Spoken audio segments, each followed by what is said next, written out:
मौसम की खराबी की वजह से गवर्नमेंट ने यहाँ पर सब जो भाविक है उनको यहाँ पर ही रुका दिया है।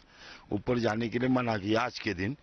कल कुछ अच्छा मौसम हो जाएगा तो यहाँ से ऊपर जाने के लिए मिलेगा सबको। ऐसा भोलेनाथ की कृपा है, हो जाएगा सब कुछ। उसके मर्जी बिना क्या चलता है। अभी वो तो वही पड़ा था, अभी वो तो उनका नसीब समझने का भगवान की कृपा है। भगवान को उसका आत्मे के लिए श्रद्धांजलि दे, अच्छे रहे। बहुत दुखी है। उसकी जगह पे मैं भी होगा तो भी वो तो दुख तो मेरे परिवार को तो होगा। अभी जो ऊपर है उनके भी परिवार को तो दुख तो होगा। अभी ये तो या भी मौसम वैसा ही है। अभी देखो प्रभु की इच्छा है, आप उनके हाथ में तो कुछ नहीं है। वो तो खेल सब उसके हाथ में है। तो इसीलिए जो ट्रेन में है वो ट्रेन में रुकी है। और यहाँ सब सुविधा है, चाय है, पानी है, डॉक्टर है, मिलिट्री है, सब कुछ सुविधा है। जो है भाविक उनके लिए बहुत अच्छा सुविधा है। नहीं, एक्चुअली मैं गवर्नमेंट को ये बताना चाहता हूँ कि जो ऊपर जो टैंक लगते हैं ना, वो थोड़े वो नदी से थोड़े से दूर जाइए। उन नदी के बाजू में टैंक थे, इसलिए वो बह गए।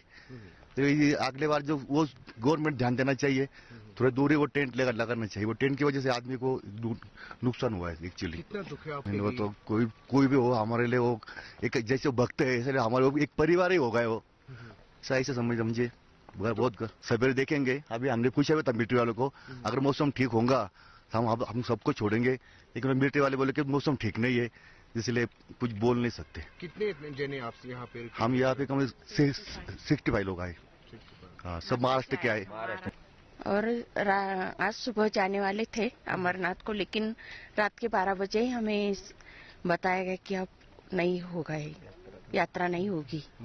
मौसम खराब है, वहाँ बाढ़ आई थी, ऐसे ढक फुटी हो गई है, ऐसे बारिश की वजह से अब यात्रा 2-3 बाद हो गया, ऐसे बताया गया। लेकिन सोचते अब क्या होगा आगे। हमें तो बहुत दुख है। हमारे यात्रियों में से ही थे ना, सब भगवान के मिलने के लिए, दर्शन के लिए आते हैं, लेकिन ऐसा हो गया, अब क्या करेंगे। वो जैसा बरसात हुई हो रही उसलिए बंद कर दिया गवर्नमेंट ने। हमारी यात्रा सफल होगी जब जाएंगे सब ठंडा मौसम होने के बाद।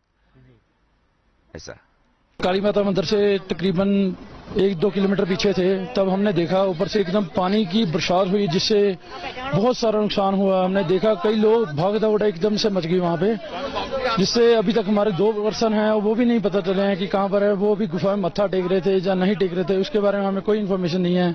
कुछ हमारे पर्सन थे जो अभी पंचतरनी में है, 10 लोग हैं, 10-11 लोग हैं, वो पंचतरनी में है। और कुछ लोग हैं जो 2 लापता हैं, अभी तक उनका कोई इन्फॉर्मेशन नहीं है। आज सुबह हमने श्राइन बोर्ड के नंबर पे कॉल करके उनकी इन्फॉर्मेशन वहाँ पे रजिस्टर करवाई है। बाकी देखो अब क्या होता है। भोले बाबा कृपा करते हैं, बाकी सब ठीक हो, यही हम चाहते हैं। क्या देखा आपने जब ये घटना? जब बरसात तो पहले वहाँ भी थे, हमने दर्शन करके भोले बाबा के निकल चुके थे। 2.5 किलोमीटर काली माता रोड पर आए थे। तुरंत हमारे आगे पत्थर, बरसात तेज हो गई, एकदम पत्थर बरसने शुरू हो गए। सैकड़ों की तादाद में पत्थर आए। हम एक चट्टान के सहारे खड़े हो गए। तो जब बरसात रुकी तब पत्थर थोड़े से रुके, तब हम धीरे धीरे आए। और रास्ते में 3-4 जगह ऐसे ही रास्ता भी ब्लॉक हो चुका था, फिर बंद करके और ऐसे इन्होंने CRP वाले और BSF वालों ने हमको निकाला। तो हम धीरे धीरे। बालतल कब कितने बजे आप फिर पहुंचे? बालतल में 1 बजे पहुंचा था। 1 बजे यहाँ पर आ गया था जी मैं। अभी आप वापस जा रहे हैं? हम लुधियाना को, पंजाब को वापस जा रहे हैं जी। यहाँ पे कुछ महिलाएं भी हैं, इनसे बात करने की कोशिश करते हैं।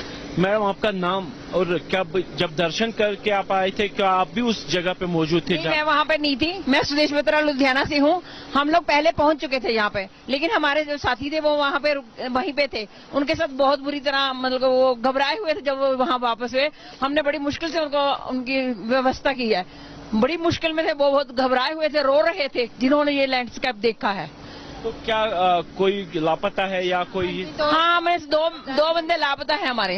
एक लड़का है, एक मदर है। जी, आपका नाम पहले? मेरा नाम गीता जैन है, मैं लुधियाना से हूँ। हमारी 2 बसेस आई थी, हम कोई आगे पीछे जैसे यात्रा कर रहे थे, और हम तो परसों जैसे आ गए उतराई उतर के। हमारे 11 मेंबर्स पहले नहीं मिल रहे थे, उनमें से हमारे 9 मेंबर्स सुबह आ गए। और वो मेंबर्स इतनी बुरी तरह घबराए हुए हैं कि वो अपने आप को संभाल नहीं पा रहे। 1 मिनट उनकी आंख नहीं लग इतनी बुरा हाल है उनका। एक हमारी आंटी है और एक उनके मतलब उनका बेटे, वो हमारे साथ रात को रह रहे थे, हमसे कंट्रोल नहीं हो रहा। वो कहाँ गए कैसे हमें कुछ नहीं पता, हमारे गले से कुछ नहीं उतरा, बहुत बुरा हाल है। हम सारे जा रहे हैं, सिर्फ हमारे वो 2 मेंबर्स हमारे साथ नहीं है। अब भगवान को पता है वो कहाँ हैं कैसे हैं, हमें कुछ नहीं पता। श्राइन बोर्ड की तरफ से आपको कुछ जानकारी दी गई या कुछ? नहीं सर, हमें तो कुछ पता ही नहीं। हम तो हमारे वहीं पे थे, हमें तो सुबह ही पता चला कि 2 मेंबर मिसिंग है। हमें था कि सारे सुरक्षित हैं क्योंकि ऑलमोस्ट हम आ गए थे, सिर्फ वो 2 मेंबर्स हमें नहीं दिखाई दिए। हमने बहुत कोशिश की कॉल करने की, कोई कॉल नहीं लग रही, कोई हमें पता नहीं चल रहा, सुबह से कुछ नहीं है। जिन मेंबर से आपने बात की तो उन्होंने क्या बोला उस जगह पे, उस दृश्य के बारे में जब ये घटना? सर वो ये था कि वो कहते जैसे ही हम दर्शन करके निकले तो एकदम से बहुत आवाज आई, बादल फटा और हम जैसे वो लंगर में रुकने वाले थे तो उनको फटाफट वहां से निकाल दिया गया। वो इतने घबराए हुए थे जैसे नदी बह रही थी, इतना बुरा हाल। जो हमारा पंचकुला वाला ये था लंगर भंडारा, वो सब पानी में बह गया। कोई मतलब कुछ नहीं पता वो कैसे आए हैं, वो ही जानते हैं। बादल फटने से कई श्रद्धालुओं की मौत हो गई और जो समाचार आ रहे हैं उसमें कई लोग लापता हो गए हैं। आप समझ सकती हैं कि बादल फटने के बाद जो पहाड़ से आया हुआ सैलाब है वो श्रद्धालुओं के लिए कितना भयानक होगा। उनके लगाए गए 3 लंगर, कम्युनिटी किचन और उनके कई टेंट्स बहा कर ले गया। और सबसे बड़ी चीज है कि रेस्क्यू ऑपरेशंस, और उससे भी बड़ी चीज है कि जो वहां का माहौल, बारिश का माहौल था। 5:30 बजे की ये कल घटना है और उसके बाद लगातार बारिश होती रही और जैसा आईएमडी के अधिकारी ने बताया है कि ये लोकलाइज्ड एक हेवी रेन के कारण इस प्रकार का फ्लैश फ्लड आया। तो निसंदेह जो है ये माउंटेन पे, पहाड़ों पे इस तरह का फ्लैश फ्लड होना और उसी प्रकार का क्लाउड बर्स्ट के कारण इस प्रकार का होना, ये सर्टनली जो है ऑपरेशंस को चैलेंजिंग बना देता है। और सबसे बड़ी चीज थी कि बारिश हो रही है, अंधेरे का समय है, रात होने जा रही है और उसके बाद ऑपरेशंस को कंडक्ट करना है और बहुत सारे ऐसे श्रद्धालु जो फंस गए हैं या कहीं पे भी हैं उनको सुरक्षित स्थानों पर ले जाना। तो सबसे बड़ी चीज है कि हमें जितने भी टेक्नोलॉजिकल टूल्स हैं उसका प्रयोग करना। कई ऐसे हैं जो मलबे में फंसे हुए हैं जिनकी अभी भी खोजबीन की जा रही है। इसको आप एक अर्थक्वेक के उस डेब्री से कंपेयर कीजिए जहां पे अर्थक्वेक में कोलैप्स स्ट्रक्चर्स हैं और उसमें लोग दबे हुए हैं और उनको कैसे हम लोकेट करें, लोकेटर के थ्रू करें, स्कैनर्स के थ्रू करें, डॉग स्क्वाड की मदद ले। कई ऐसी चीजें हैं जो हमारे लिए चैलेंजिंग हो जाती है। दूसरी बड़ी चैलेंजिंग जो रात में थी और ऑपरेशन शायद संभवतः 3:30-4 बजे सुबह तक चला है, जो अपने आप में एक चुनौती का माहौल है कि उस पूरे लाइट को बढ़िया से प्रदर्शित करते हुए ऑपरेशंस को कंडक्ट करना। और तीसरी सबसे बड़ी चीज है कि मेडिकल फैसिलिटीज, जहां बताया जा रहा है कि एयरफोर्स और आर्मी के जवान लगे हुए हैं, वहां पे हेलीकॉप्टर्स की कई सॉर्टीज वहां पे भेजी जा रही हैं, जो बालटाल बेस हॉस्पिटल में उनका इलाज हो रहा है। तो मैं समझता हूं, और हेवी टूल्स आप ले नहीं जा सकते, स्मॉल टेक्नोलॉजिकल टूल्स के माध्यम से आप कुछ कर सकते हैं। कैसे उनको निकालें, जिनकी मौत हो गई है उन्हें उनके डेड बॉडीज को रिट्रीव करना और उनको भेजा जाना, और जो जिनकी मौत नहीं हुई है, जो लापता हैं, उन लापता लोगों का पहचान करना, उनको ट्रेस करना, क्या वो मलबे के अंदर दबे हुए हैं या कहीं गायब हैं या कहीं स्वीप ऑफ हो गए हो, बह गए हो। ये सारी चैलेंजेस, ये सारी चुनौतियां जो है वो NDRF, SDRF, army, ITBP, CRPF, BSF, local administration सबके साथ है। और मुझे खुशी इस बात की है कि बहुत ही एक इंटीग्रेटेड कमांड सेंटर भी वहां पे खोल दिया गया है जो डिविजनल कमिश्नर्स के अंतर्गत चल रहा है। और ये सारी एजेंसीज जो हैं वो कोऑर्डिनेटेड एंड कोलैबोरेटिव अप्रोच करते हुए सब व्यवस्था कर रही हैं। तो मैं समझता हूं कि जितनी भी डैमेजेस हुई हैं, जितनी भी लोगों की मौत हुई है, वो एक मिनिमम तरीके से हुई हैं।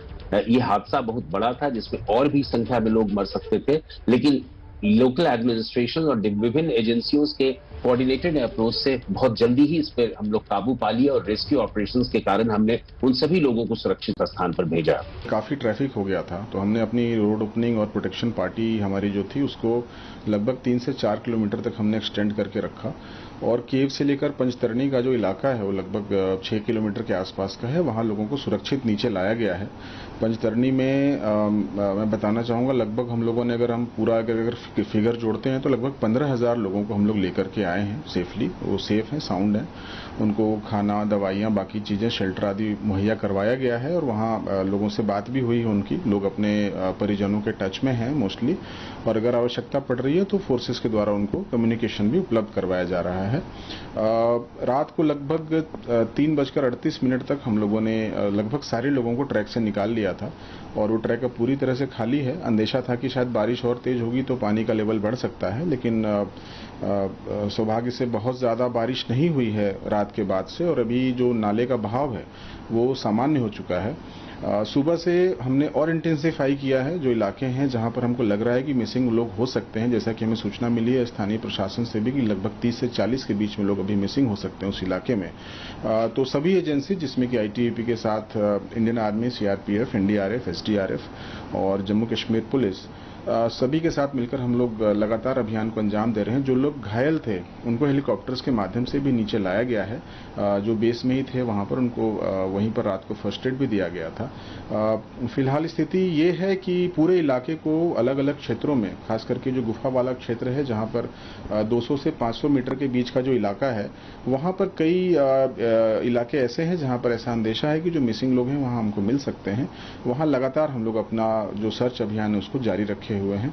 मौसम बीच बीच में बहुत साफ हो जा रहा है, क्लीन हो जा रहा है, लेकिन बूंदाबांदी भी हो रही है। शेषनाग के इलाके में थोड़ी बारिश की सूचना है, साथ ही साथ कुछ इलाकों में हल्की बूंदाबांदी हुई है, लेकिन अभी जो केव वाला इलाका है वहां पर मौसम बहुत साफ है। यात्रा फिलहाल रुकी हुई है और लोगों को हम प्रिवेंट कर रहे हैं ऊपर जाने से। उनको हम सलाह दे रहे हैं कि ऊपर न जाएं, उनको रोका गया है और हम कोशिश कर रहे हैं ज्यादा से ज्यादा लोगों को ऊपर से नीचे लाया जाए, जिससे कि ट्रैक खाली रहे और राहत और बचाव कार्यों में किसी भी प्रकार की अगर कोई आवश्यकता पड़ती है तो उसमें हम गति ला सकें।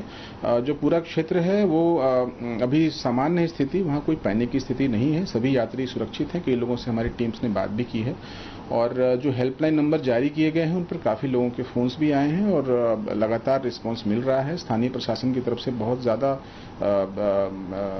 व्यवस्थाएं वहां पर लोगों को जानकारी देने के लिए रखी गई हैं, जिसके बाद प्रशासन यदि निर्णय लेगा तो यात्रा फिर प्रारंभ भी की जा सकती है। लेकिन फिलहाल हमारा पूरा फोकस जो लोग मिसिंग है उनको ढूंढने को लेकर है।